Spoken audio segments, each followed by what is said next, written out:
রাজনৈতিক দল অন্ধভাবে রাজনৈতিক দলের নির্দেশ মান্য করা।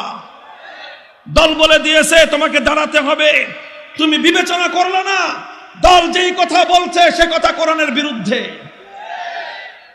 নেতা তোমাকে ডাক দিয়েছে, নেতার কথায় তুমি ছুটে গেলা, তুমি চিন্তা করলে না যে ওলামায়ে কেরাম তো এক কথা বলছেন, আমার নেতা আরেক কথা বলছে।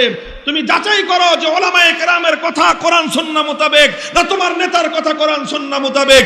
ওলামায়ে কেরামের কথা যদি কোরআন সুন্নাহ মোতাবেক হতে হয় আর তোমার দলের কথা নেতার কথা যদি কোরআন সুন্নাহর বিরুদ্ধে হয়, তাহলে তুমি দল করবা না, ঈমানকে হেফাজত করবা। তোমার প্রশ্ন।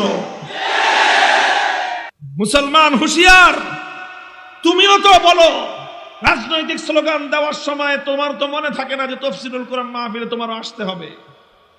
রাজনৈতিক স্লোগান দেওয়ার সময় তো তোমারও মনে থাকে না যে তোমারও একদিন জানাজা পড়তে হবে। তোমারও তো মনে থাকে না রাজনৈতিক স্লোগান দেওয়ার সময় তোমারও যে কবরের মধ্যে শোয়ানো হবে।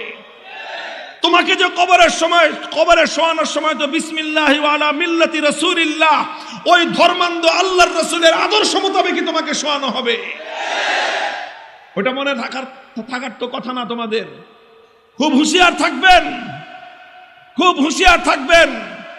রাজনীতি করবেন জনকল্যাণের উদ্দেশ্যে, রাজনীতি করবেন সমাজ কল্যাণের উদ্দেশ্যে, রাজনীতি করবেন না ধর্মের বিরোধিতা করার জন্য, ইসলামের বিরুদ্ধাচরণ করার জন্য রাজনীতি করবেন না। কথা পরিষ্কার, কথাটা পরিষ্কার। মুহতারাম হাজিরিন, বলতেছিলাম ধর্মান্ধ এই শব্দটা মুসলিম সমাজ থেকে এটাকে এক্সপান্ড করা উচিত। এটা এক্সপান্ড, মুসলিম সমাজের মধ্যে ধর্মান্ধ কোনো শব্দ চলতে পারে না। এটাকে গালি হিসেবে ব্যবহার করা হয়। হ্যাঁ, গালি হিসেবে যদি